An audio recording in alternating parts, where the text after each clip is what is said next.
नाज़रीन, मुख्तलिफ मौज़ूआत के ऊपर आपसे बात होती रहती है, लेकिन आज जो मौजू इंतहाई अहमियत का हामिल है, उस पर बात करनी है। इसराइल की जानिब से पूरी मुस्लिम उम्मा को खतरा लाहक है। इसराइल का जिसे दिल चाहता है अटैक कर देता है, शाम हो, लेबनान हो, ईरान हो, और अब कतर पर हमला कर दिया। क्या सोचकर इसराइल ये सब कुछ कर रहा है? इसराइल को किसकी पुश्तपनाही हासिल है? और ऐसे में मुस्लिम दुनिया क्या कर रही है? सऊदी अरब क्या कर रहा है? पाकिस्तान क्या कर रहा है? दीगर इस्लामी ममालिक इस पर खामोशी से बैठे हुए हैं, देख रहे हैं कि अगली बारी किसकी होगी। तो मैं आपको एक बात बताना चाहती हूँ, माजी का एक किस्सा आज शेयर करना चाहती हूँ, और तमाम इस्लामी ममालिक या दुनिया में बसने वाले मुसलमान मेरे इस वाक़े को ज़रूर सुने और इसको याद रखें। आपकी नस्लें भी याद रखेंगी। यहाँ तक कि इसराइली वजीर आजम ने खुद ये चाहा था कि ये वाकया पूरी दुनिया के सामने ना आए, और मिन्नत समाजत करके सहाफ़ी को इस मामले को रिपोर्ट होने से भी रोका था। लेकिन मैं आपको वो वाकया आज सुनाती हूँ।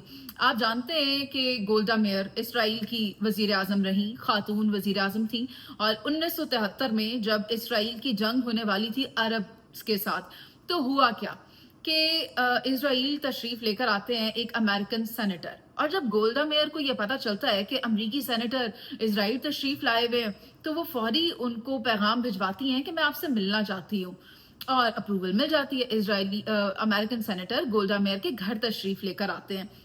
ये भी याद रखिएगा कि उन दिनों इसराइल के अंदर माशी क्राइसिस चल रहे थे, इकोनॉमिक क्राइसिस चल रहे थे, और हालात बहुत तंग थे। वहां के लोग बड़े परेशान थे, बमुश्किल उन्हें दो वक्त की रोटी नसीब हो रही थी।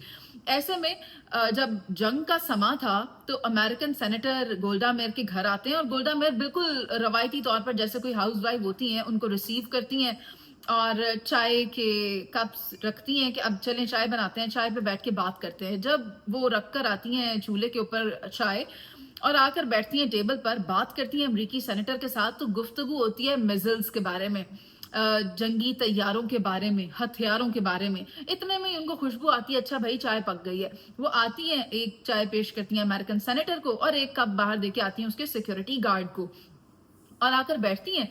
तो ये जो गुफ्तगू जंग के ऊपर और जंगी हथियारों के ऊपर चल रही थी, उस पर एक डील लॉक करती हैं कि हम आपसे हथियार लेने लगे हैं। ये याद रखिएगा कि उस वक्त इसराइल इकोनॉमिक क्राइसिस में घिरा हुआ था, और इसराइल को हिमायत भी हासिल नहीं थी कि इकोनॉमिक क्राइसिस होने के बावजूद आप किसी भी किस्म के हथियारों का कोई भी मुआहिदा करें, कि अगर आप वो मुआहिदा करेंगे तो आपके अंदर एक वक्त की रोटी के लाले पड़ जाएंगे, लोग परेशान हो जाएंगे, लोगों को खाना नहीं मिलेगा। तो उस वक्त गोल्डा मेयर ने स्टैंड लिया और ये डील साइन की, और फिर जंग लड़ी और जंग जीती भी, अरब्स को शिकस्त दी, इस्लामी मुल्क को शिकस्त दी इसराइल ने। 1973 की बात मैं आपसे कर रही हूँ।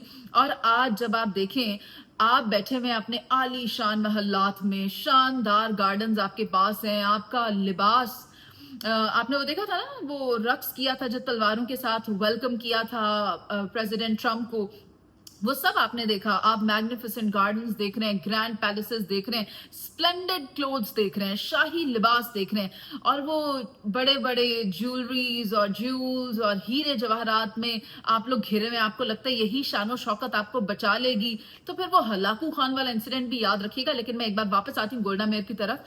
तो गोल्डा मेयर से ये जंग जीतने के बाद जब इंटरव्यू किया जाता है वॉशिंगटन पोस्ट के लिए, तो सहाफी गोल्डा मेयर से पूछती हैं कि जब इतने बुरे हालात थे आपके मुल्क के, तो फिर आपने क्यों खरीदा असलहा, आपने क्यों की इतनी इंपॉर्टेंट डील साइन, कि जब आप लोग वो अफोर्ड ही नहीं कर सकते थे। तो याद रखिएगा, ये वो गोल्डन वर्ड्स हैं जो गोल्डा मेयर ने उस वक्त उस सहाफी के साथ शेयर किए थे। उसने कहा कि मैं कंपैरेटिव रिलीजन्स को स्टडी करती रही हूँ। तो उनका ये कहना था कि हजरत मोहम्मद सल्लल्लाहु अलैहि वसल्लम ने जब वफात पाई, तो उनके घर में चिराग जलाने के लिए तेल के पैसे भी मौजूद नहीं थे। तब हजरत आयशा रजी अल्लाह ताला अन्हु ने वो जो शील्ड होती है ना, जो जंगी मैदान में इस्तेमाल की जाती है, जिसे ज़रा कहते हैं, उसे बेचकर वो रकम हासिल की, और फिर चिराग रोशन हुआ। कहती है कि मैंने उस वक्त ये लेसन सीखा कि आप सल्लल्लाहु अलैहि वसल्लम के पास सिर्फ 9 तलवारें मौजूद थी, कि मुसलमान दिफा के ऊपर खर्च कर सकते हैं, कम पर गुजारा कर सकते हैं, कसम पुरसी की जिंदगी गुजार सकते हैं, लेकिन अपनी सोवरेनिटी पर समझौता नहीं कर सकते। और मैंने आप सल्लल्लाहु अलैहि वसल्लम की ज़िंदगी से ये सबक सीखा। जब इंटरव्यू ख़त्म हो गया तो उसने कहा कि इस बात को पब्लिश ना किया जाए, क्योंकि ज्यूज़ उनके मुखालिफ हो जाएंगे, क्रिश्चियंस उनके मुखालिफ हो जाएंगे और फिर उनको उनके ओहदे से हटा दिया जाएगा। लेकिन जब उनकी वफ़ात हो गई तो फिर उसके बाद वो सहाफ़ी भी रिटायर हो गया। जब लेटर वर्ड्स इस मामले पर दोबारा से इंटरव्यू किया गया किसी सहाफ़ी की जानिब से, उस सहाफ़ी का जिसने गोल्डा मेयर का इंटरव्यू किया था, तो उसने ये बात बताई कि मुझे नहीं लगता कि अब इस बात से किसी को कोई परेशानी होगी, because Golda Meir is no more.